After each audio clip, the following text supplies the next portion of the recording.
Guys, ganito kalupit dito sa Italia ang trabaho.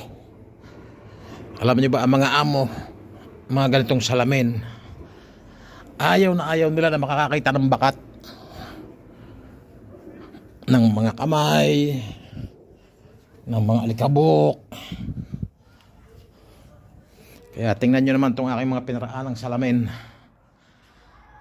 Akala mo'y walang salaming nakalagay sa linis. So ang lalaki niyan lahat hanggang doon sa kabila. Tayo nyo guys, oh, walang wala kayong makikita kahit ni yan, ididikit natin, oh, yan, kahit ni kaunting bakat wala.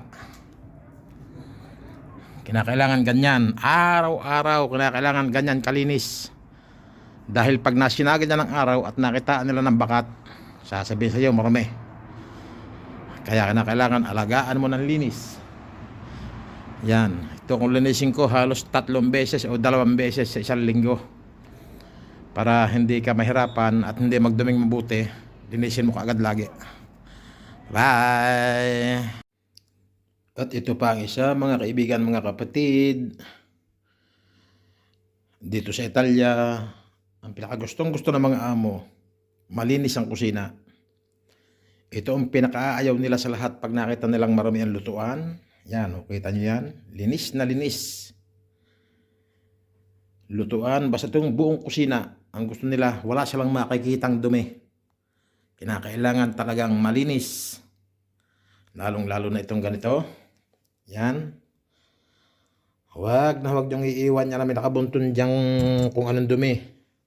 Mumo, kanin, kung ano kailangan talagang malinis. Lalo na yung pinakadingding na, pinakapader na, pinaka-wall. Ito, alagang-alaga ng punas. Halos ito, araw-araw, nakakadalawang beses punasan. Yan. Lalo na ito. Exhaust pa nila. Alaga mong linisin yan. Dahil ito nakakausok, nakakalangis. Dahil lumaandar siya pag nagluto. Ganyan, oh. Kailangan, oh. Ganyan. Linis niyan, oh. Alagang-alaga ng linis yan.